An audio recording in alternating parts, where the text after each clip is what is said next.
No matter how old you get, love is tricky.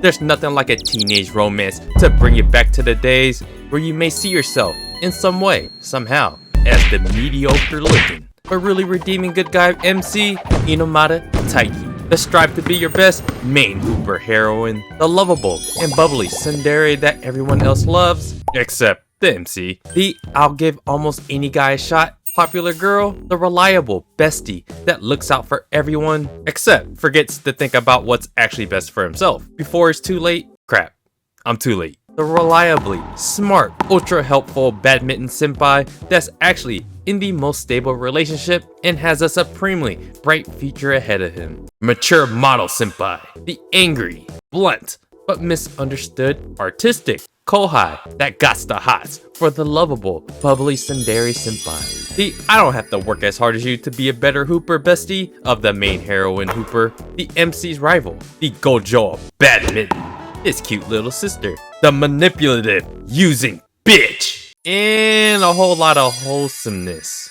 No matter how fantastical an anime is between pew-pews and swishes, a good story always teeters on some realistic qualities, realistic scenarios, realistic dilemmas. Nothing builds character more than taking a big fat L, like a lot of them. There is only one champion at the end of the day, while the rest of the 99.99% loses. That is sports, which is this story's theme. However, when it comes to the game of life, there are an infinite amount of different ways you can win while taking your L's along the way. That is the story of Blue Box. This video will contain some light spoilers, so you guys are warned. Sports are straightforward. With the combination of talent, hard work, and some lady luck on your side, you might see yourself rise among a sea of NPCs and other self-proclaimed MCs. On the flip side, romance is tricky. Who knows who likes who, how they feel, and whether or not that will forever tarnish whatever good thing you got going, like friendship, the feeling of rejection, or just making it forever awkward and socially damaging. Or screw all of that and shooting your shot anyways. No matter what story you read when it comes to romance, you are nothing without your pride and hard work smashing you and swishing you to the top of your ambitions. When it comes to love, it isn't just about the pursuit of love, it's actually about the admiration of you. Yeah, you, the individual, the person that makes you, you. The qualities that are good and bad, attractive and not, annoying and endearing, reliable and lazy, passionate and not. Some of these qualities you can work on. Some of these qualities you are fortunately or unfortunately are just born with. Some of these qualities are traditionally not your type, but maybe it becomes one. Let's go, Horuto! Some may like you, some may don't. At the end of the day, you can only control what you can control, and hopefully those you qualities that make you, that stems from something ambitious, help excite, help make blush, help make the other so damn captivated by your qualities that they got themselves secretly flustered. I'm talking to you, Ayame. It is those you qualities, along with the right amount of courage and assertiveness, that eventually leads you to the promised land of, say it with me, body heat to body heat, of the nervous but exhilarating sweaty touch of the ones that you want telling you. Call me cute again, and again. Again, whether it's the MC that works extremely hard to make it to nationals as only one of two people in your prefecture, or the elegant gymnast who took third at nationals, or the four-eyed bestie that everyone relies on but forgets about committing to his own pursuit of love, the reliable senpai that helped this MC kohai be better than him, but excels way beyond just sports and has the most ideal relationship there is in the story. There's also the rough around the edges kohai that actually has a softer and endearing side to his character that wants to prove that he can grow beyond his older brother's shadow. There's the different shades of ideal kind of girlfriends, like a Karen, Hina, that have a lot going for them. While one is a mature model in Karen, the other has to learn to deal with rejection. Although she is already quite popular among the boys, she is a character that no one is worried about finding another guy. All of these characters face their own personal dilemma and mountains to climb. It's that ambition to overcome and try to rise to the occasion, the best that they can, that reaps the rewards of potential blossoming romances. Chinatsu's plant is that literal symbol of a growing romance. Did I mention that romance is complicated? Because it totally is. Because miscommunication, a misguided perception, bad timing, the right actions that lead to unwanted outcomes, the wrong actions that lead still to unwanted outcomes. Life is funny. Even when you win romantically in your life, there are those that try to lock you in because jealousy and envy is a bitch. For others are trying to NTR you. Even when you win competition-wise, the losers' hard work feels like it was for naught.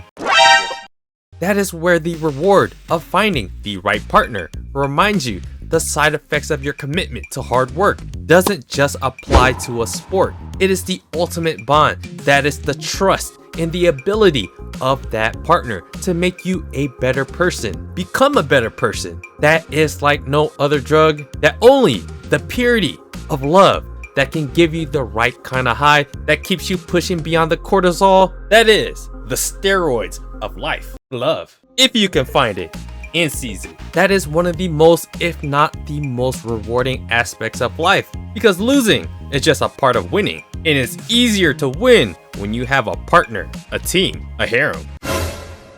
You know what? They did my boy Kill dirty. I really need to see this character win in the end. Please win. But we'll get the Kill in a moment. So in the Blue Box story, who does the MC like? Hooper. The Blue Box story revolves around the MC, Inomata Taiki, and the ankle breaker, Kano Chinatsu. Boy likes girl, girl sends mixed messages until she doesn't. Basically, the first 100 chapters is this crescendo of a very confusing one-sided love that grows and reveals more and more about how Chinatsu really feels about Taiki, until the heart bursts out of their little teenage hearts, until there's no way out of this torment of how they truly feel about each other to make for perfect timing for the confession. When you get into a story, you want to fall in love with the characters and their unique qualities that they bring. All the characters in Blue Box have their own unique spin and personality that drives the story in different angles. Even when characters that are more similar, like Ayame and Hina, Ayame gets her time to shine in the spotlight to show her upbeat personality, while Hina takes a bit of a backseat with her trying to get over Taiki's rejection. As time moves on into Taiki and the others moving up to become second-year high schoolers, Hina is in full romantic recovery and is ready for her heart to be swooped up by someone else, Haruto. I love that Blue Box keeps the story linear and doesn't lean super heavily into cheesy, long romantic triangles that constantly go back and forth. From point A to point B with each character, we get to see a full arc of how feelings for someone can turn out to be accepted, rejected, misplaced, and misguided. Thanks a lot, Ayame. Blue Box is a pretty wholesome example of reliving your teenage years filled with love and ambition, along with the trials and tribulations that go along with just that. The story does an excellent job exploring the deep depths of certain characters, their personalities, how they contribute as it relates to Taiki and Chinatsu's romantic situations, along with the fact that each character have their own personal ambitions and issues that they have to overcome. The Blue Box story does a great job seamlessly transitioning from character arc to the next. There's a comfortable, linear paced progression to the story that eventually gets Chinatsu and Taiki to one of the best payoffs in a romance that it could provide, and that is the confession. But just because there are romantic payoffs and romantic L's doesn't mean we get to float in heaven with Cupid and topless angels. The story stays grounded as we get to see this progression of Chinatsu's hard work as being the eventual basketball captain of the girls team, leading her team to nationals, or actually maybe just failing. Like I mentioned before, sports only lead to one winner. But that doesn't mean all your blood, sweat, and tears in trying to take first place doesn't yield something good in the end. It's those qualities you build, that character, that help lead you to become a winner at life, which parallels Taiki's own ambitions in his badminton situation as well. He too will try to make it to nationals and will take his licks along the way. It's the ambition and goal that Taiki and Chinatsu both share that they both admire from each other, but both can easily relate and bond over. That is where Taiki's and Chinatsu's rivals on the sports and ambition side of the story become important, as it explores the various aspects between hard work, talent, and for the love of the game. That is where the characters, like the four-eyed reliable and perceptive bestie, plays a role in sharing the same court, that is badminton, along with sharing each other's various romantic issues. That is where Taiki Senpai and Kengo Haru and Moriya Karen provide the older brother and older sister aspect to providing that guiding ray of light to Taiki and Chinatsu to look up to. Not only improve upon their sport, but provide a level-headed stable relationship that Taiki and Chinatsu can strive towards, which leads to Taiki's growing popularity as he displays his reliability aspects to his character from first year to second year, along with his growing badminton accomplishments, in which that naturally leads Taiki into becoming the senpai himself for his little admirer, like Akari, who is Hyodo Shota's little sister, who provides the I'm the good senpai in the story just like Haru, but I'm also like the Gojo Satoru of badminton. In which that leads to Taiki's biggest rival's little brother, becoming kind of like his rival as a kohai, like how Taiki was to Haru. Haruto is now that to Taiki.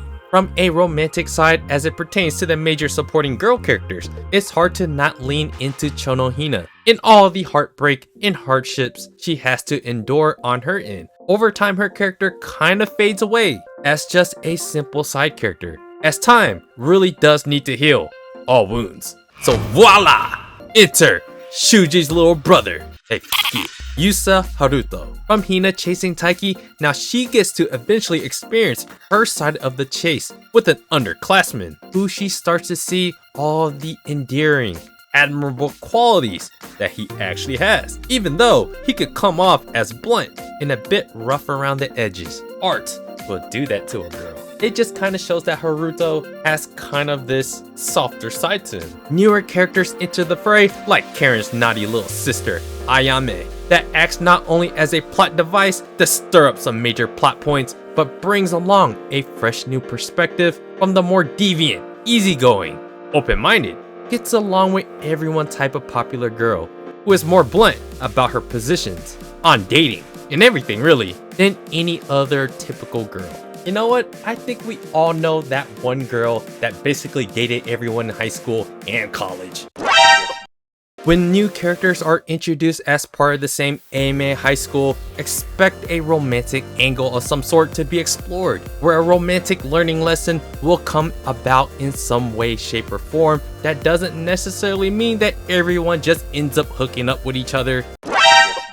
With some of the other major supporting characters, Blue Box explores the romantic depths of the different character scenarios and the perspective they bring, like Kyo's always being reliable and not looking out for his own personal romantic interests. That actually leads to his romantic failures. Through Ayame, we get to see her perspective of just dating everyone that kind of comes her way. That way, she will know what she likes and not like, by giving everyone a chance, in which the story does an incredible job at exploring her character and accepting that her perspective on guys isn't actually so bad. It shows that how that eventually leads her into exploring a new side of what she likes in a guy by admiring these specific, reliable aspects in a guy like Kyo, who has to essentially help his mother and help his mother raise his little siblings, along with eventually becoming the captain of the badminton team when he becomes a second-year high school student. Kyo is the type to put the clamps on Ayame and put her in her place. There's nothing like a man that's soft-spoken, but blunt, super perceptive, and super, I think I just became your type. However, bro, too late to capitalize. Kyo is my favorite character, and it's not even close. He really is the guy that everyone wishes that they were true friends with, and maybe, just maybe, you find yourself to be kind of like Kyo.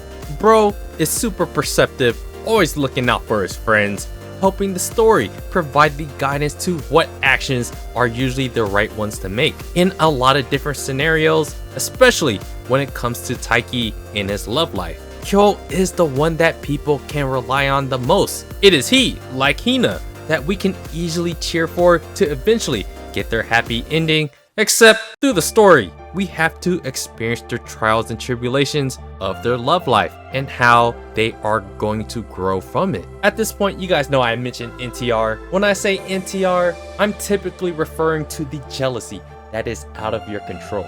You have characters like Matsuoka for Taiki's jealousy for Chinatsu, and later on, Hyodo's little sister in Akari for Chinatsu's jealousy, and even Saki makes an appearance to bring the jealousy side to Ayame. I'm sure you guys know, I hate when my MCs get NTR'd. So thankfully, Blue Box is just too wholesome. And that's what I like about the flavor of this story. It pulls at your heartstrings and does just enough to slightly agitate you with certain characters and their decisions and their thought process, while at the same time, we get their perspective.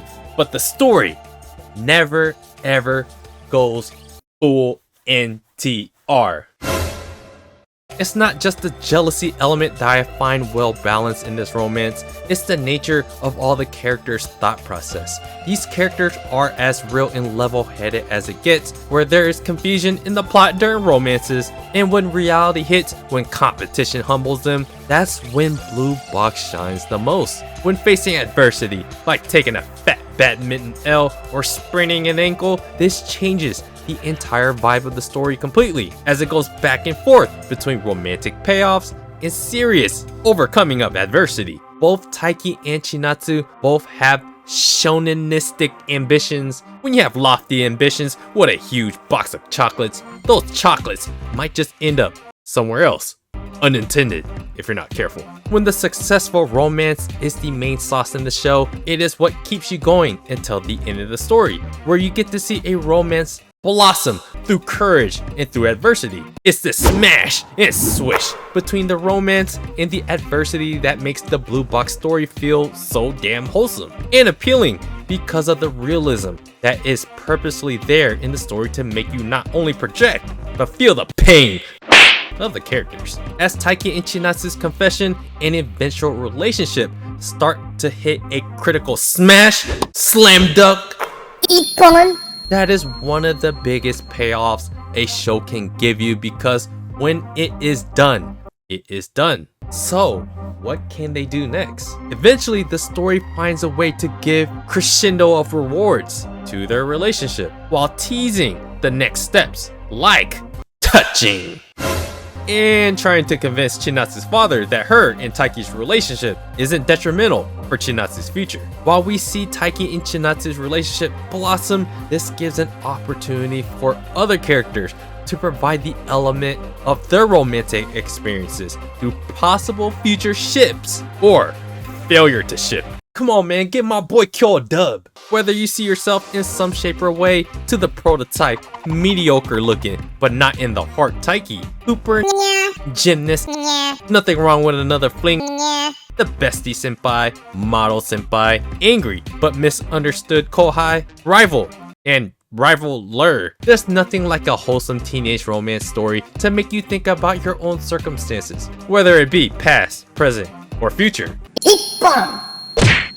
Blue Box is a romantic story that even an old Oji-san like me can happily experience and relate to the characters. Or maybe I'm just vicariously living through these characters because your boy's single. That's pretty much my general thoughts about the Blue Box manga. We are grounded in the story through these shonen qualities of trying to achieve something and seeing the lumps that the characters take along the way there. And at the same time, we get to see the romance play out in various angles from different perspectives. I think by the time Taiki and Chinatsu, they confess to each other and actually become an item, it's all the other characters that have to propel the story and carry the story just a little bit more. There's a ton of different characters that we can all see ourselves in. And so I think that is what's great about this story in particular, how easy it is to kind of project ourselves onto some of these character situations. And when the story hits big moments, it really does a good job executing these really big moments and making us really feel for these characters. So yeah, let me know what you guys think about Blue Box, the manga or the anime. So yeah, if you guys are watching this video, there should be some episode reviews on Blue Box coming up or already on the channel. And yeah guys, let me know what you guys think about Blue Box. And do me a favor guys, hit the like button for finding romance and subscribe to the channel if you guys haven't already. And check out my blog at otakusen.com. And I appreciate you guys watching, and I'll see you guys on the next video.